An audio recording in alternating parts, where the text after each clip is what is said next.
already gets rid of 25% HP of that Lord. Gets the knockdown there, so it did a bit of that work for them, definitely. And yeah, the Lord himself defended very well. Cleave damage, Don't especially. engage the Lord if you're not done with the players themselves. And as long as you've got that support, then you can do it. But they just didn't. They just didn't at all. And actually, they pulled the Lord right out towards the gate, which was nice because they can get their players to hit it quicker. But they're in a really, really finite place where the Lord can put in a ton of cleave damage. Just as they walk in the gate, they get a face full of sword, and then that's face full of sword. You gotta love the face full of sword. So now we're gonna get into the second game right here, and where are we gonna see this push? Again, the same start. How are we gonna see the split? 5 door breakers for the red team.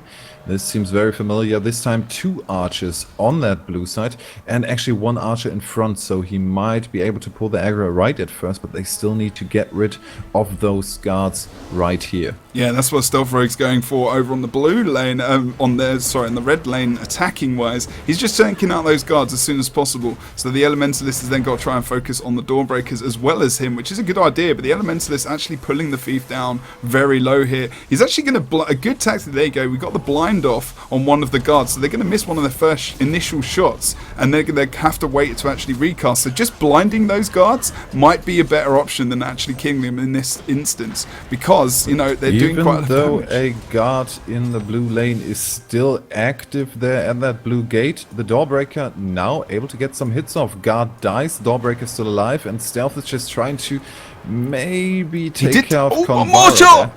Is he going to take the guard down? Yes, he is! Stealth doesn't... push will bring down the gate on the blue side. Good work there.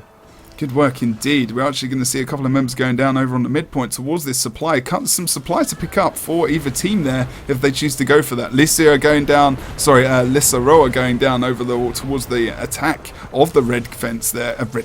Red gate, as well as the other blue team members being joined together there in a nice position, which means red team are going to defend successfully on the first rush from the blue team over on that lane. They will be starting to respawn, maybe thinking about going for supply for a second push. They do need to get some more mobs over there to get that gate down.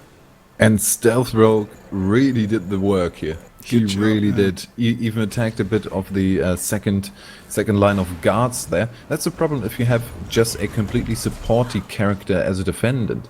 He might be able to heal a bit, but he's not going to get a thief, for example, down. If they push with 2 people, they're through all 4 guards behind that last gate in a very short time. Exactly, and that's a very good point, Nick, because like you say, you would think that if you're going to go on the offensive, you just send attacking characters, but you need to send defensive ones as well, supportive people that can not only support the team, but support the NPCs as they push. Something like a Guardian with a staff is really good for empowering your team and giving them might stacks to actually push them through that gate a lot quicker. If you might stack one single bomber, you can do so much damage. Yeah, red gate still in pretty good shape, but maybe that's going to change in about 10 seconds when we see the contestation of that mist essence. Only red team currently there, and sneakily hiding behind the statue to not be in vision. Maybe the blue team just forgets about it. Oh, no.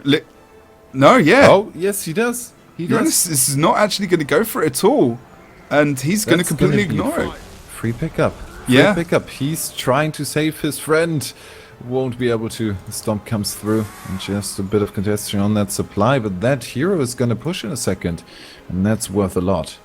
Yeah, indeed. He will start to push, and they should be able to converge on his position, especially if it starts to... We're going to see some door breakers coming out as well for the red team now. Blue team start to regroup a little bit here on this map and try to get some supply and push again onto that red team gate, as we see the red team hero starting to push towards that gate now. Grim Svard is doing a great job in pushing as well at the moment, because we see them on that just working towards that final gate, towards that Lord push. Stealth Rogue again being a bit of a hero here as the Rogue pushes towards those guards to make sure he can take them out. We are going to see blue team members coming for the defense of their gate as well, as we see, unfortunately, blue team Manoa, he's going to go into the downstate here as they do try to defend here, but red team able to push right up in towards probably should be a successful Lord rush here if they can get that gate down.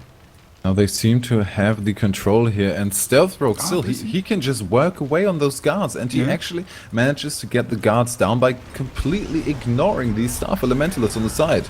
Blue team is now falling back for the defense. They want to take out that champion, but he's gonna knock on the door a couple of times. No, actually turns around and fires the cannon in their face. First down, Anaya can can vapor form. No, cannot vapor form. No, he just failed. That's a mess, man. Never mind. It was vampirism rune first, I think. No, rune of pack. Where did I see the vapor? Maybe just some effects. There is a lot of effects coming out over here at the moment, actually. And look, you can see, look how much the red team, they were outnumbered, right? They were completely outnumbered. Look how strong the hero is. The defensive capability is amazing because they were able to push in.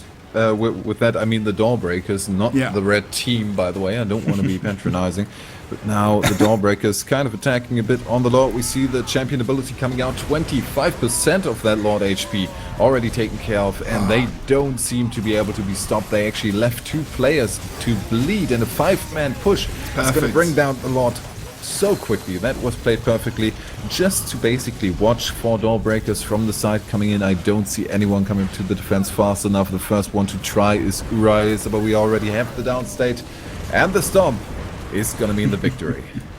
So we can see Neuro going through to the next round of the ESL Beta Cup for Stronghold, the first cup held over here in EU. Blue team not able to get into that game really that much, unfortunately, not being able to take down the first gate, let alone get towards that Lord. So, good stuff from those guys, really focusing on their mechanics there. One thing that is again really important that you picked up again is the fact that, you know, that 25% HP taken down on the Lord Rush is an epic amount of damage, especially when the hero is almost close to dying himself, you know. It might not seem that much in comparison to kind of the amount of damage a team can do when they're there with 5 people, but that rarely happens. There's so much going on the map that you really only in very rare cases, and if you're completely sure that you can not only win the team fight, but also kill the Lord afterwards, which with the champion push was basically a given for the red team there, so right choice. But in the game before that, we saw that really that 25% kind of enabled them to get the push going, to do this very risky 2-man push in there. One of them went down there. So 25% more, they couldn't have taken care of that by any stretch of the imagination. And that buff was just awesome to see how, you know, how important it is, again, to stress that pushing with the hero is just so important because they were outnumbered as they pushed in. That buff was the reason that they survived. One of the main reasons that they survived. Minus 50% condition duration, minus 50% damage. That's a lot. That's horrible. That is a horrible thing to happen. That is why those hero buffs are important to get. So if you're playing today, make sure you're focusing on that. Especially if you're down, you know, that hero can really bring it back. So we are going to jump to a quick break, guys. Thank you very much again for joining us for the ESL Stronghold Beta Cup EU. We're going to be back very soon. I'm not sure if there's any more giveaways, but we'll check out the ESL admins and make sure we'll get back to you soon. Thanks again for joining us, by the way. Hope you're enjoying the Stronghold today as well. Hopefully we'll get to play it after, because I'm itching to get in there after casting it so much. Finally getting into casting this is brilliant, but I want to play it myself as well. Exactly. So we're going to go to the AFK screen, bring in some tunage, and we'll see you very soon.